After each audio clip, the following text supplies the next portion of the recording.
All right, welcome back, everyone. I am doing an immediate reaction, semi-immediate, I guess, to be honest. So this is a reaction to the movie Magic Mike's Last Dance. Setting is a little bit different today because I did go to see this movie with my wife, and it's again still really cold out here. So I wasn't going to stand outside and do it, and she did not want to be in the video, um, which I understand. So my reaction is going to be basically, what I thought watching this movie and what I thought coming out of it.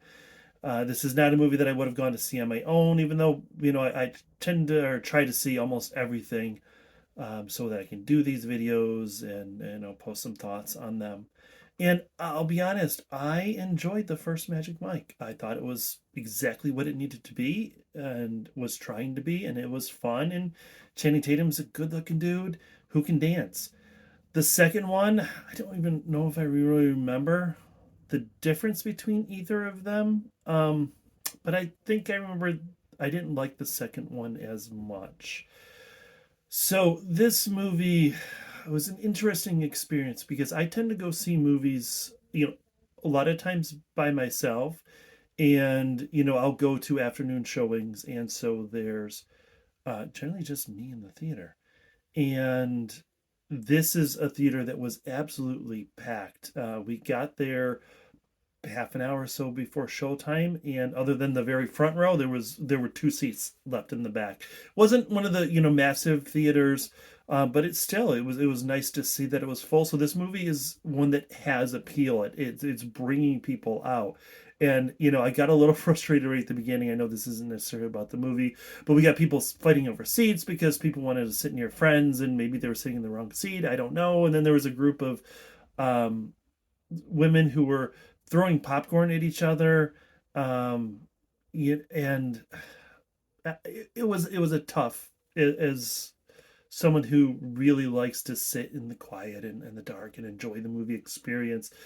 This was sort of a very different thing because there were a lot of reactions. There was a lot of talking during this movie. But you know what? Here's the thing: this movie doesn't require a lot of concentration. It is a movie that um, is kind of shallow, even though it tries to be really deep. And here's where I think it falls apart. So first, let me say these are my thoughts on a movie that, or any television show, whatever, that has a narrator. I think you put a narrator into a story when either you don't have the confidence in your product that you are able to show or tell your themes and your meaning. I think you put a narrator in when you feel like something might be lost. Um, a narrator tends to just be added on. I think the other thing you look at is that a narrator gets put in when they don't trust that the audience is going to be able to figure out. And I think that this movie definitely does not trust its audience. We know what the audience is going to be. We know who is going to see this movie. It's the same crowd that would go to see 50 Shades of Grey. And there's zero wrong with that. That's fantastic. And that's where the first two movies were successful and where I think this one kind of falls apart. So it tries to be really dramatic. And one of the things that we see in a drama, film that's going to be very serious is there are these close-up shots of the actor acting and doing their thing and their soliloquy or their monologue, and they do that a lot. Whereas in a movie that's a comedy or an action, and this movie has some, maybe not, action like an action movie, but there's a lot of physical action in this movie.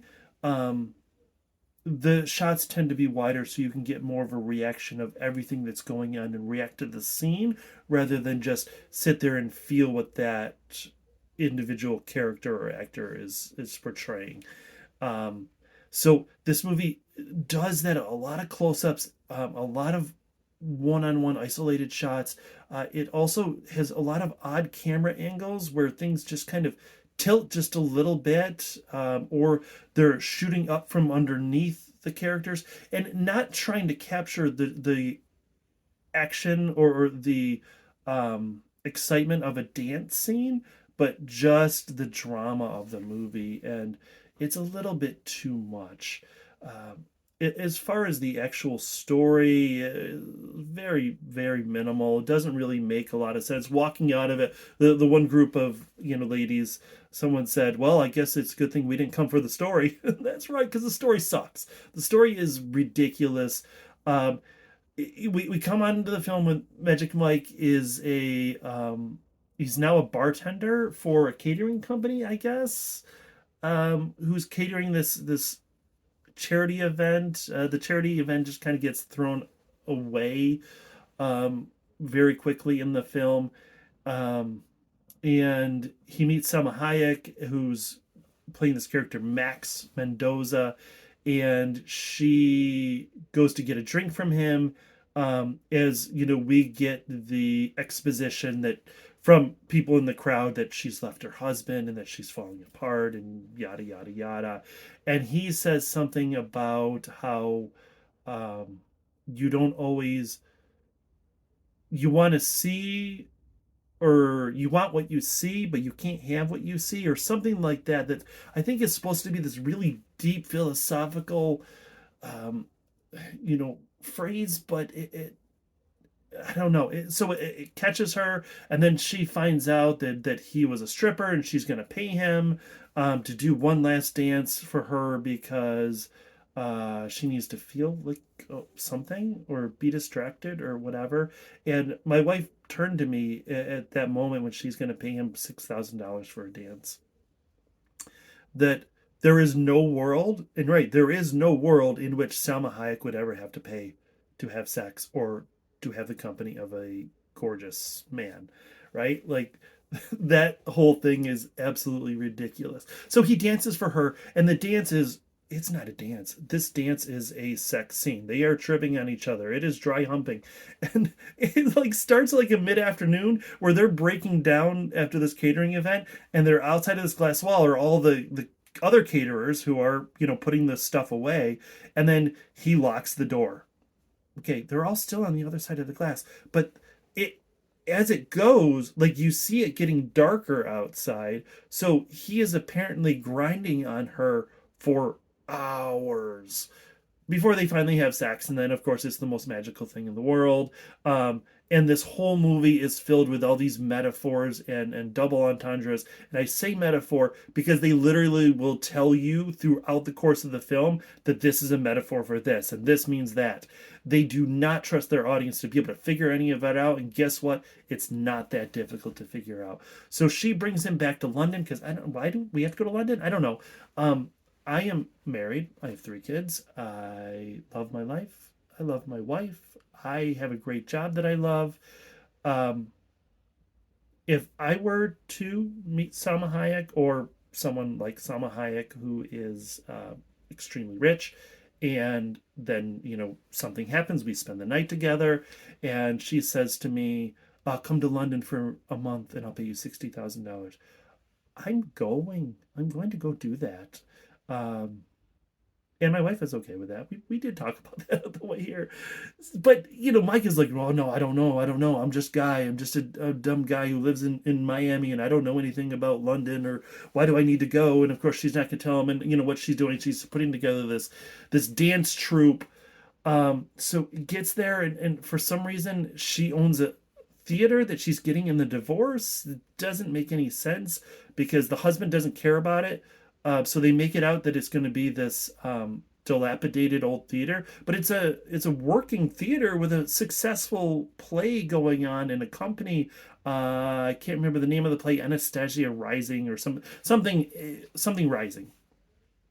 But Selma Hayek hates it because it's about a woman who doesn't have a choice in her life, and she can't choose between money and love. And why does she have to make a choice? And oh, great, guess what? It's a metaphor for her life and her rich husband versus Mike, who's poor, but she might love because they danced for hours and then had sex. And so, of course, now she loves him. And by the way, like I'm going to start going pretty fast here. She might potentially have a mental illness. They do touch on it that she's in therapy and that she gives up on things, but then they kind of forget about all of that. And what they do is they set up this play that's also going to be a striptease, like Pride and Prejudice and zombies, but Pride and Prejudice and strippers. But Mike, swears he's not going to dance. So there's this, God, 20-30 minute long montage where they are bringing in dancers, and it's just like YouTube clips, essentially. I mean, it's in the film, but of guys dancing, and they're all great looking guys, and they're all great dancers. Um, but then they spend 20 to 30 minutes, basically each of them taking turns grinding on Salma Hayek. Really weird. Um, and I think one of the things that was great about the first couple of films is that each of the dancers, each of the characters had a personality. They had a name. In this, you get 16 to 18. I don't even know how many there ended up, that there were guys that are completely interchangeable. They can all dance. They all do just about the same dance. They all dress pretty much alike. They have no names and no personalities. And so, over the course of the film, Mike is now turning this play into a dance that's going to revolutionize theater. Why? That doesn't make any sense. And then, of course, they get found out and they're going to get shut down by the town because they're corrupting the stage art. And it doesn't, at that point it starts to feel like a very 80s BMX film. Like this is, Breaking 3. It doesn't really make any sense. And then, there are all these random scenes where the guys are dancing and they're training, and that's all kind of cool. That's where the film is most successful.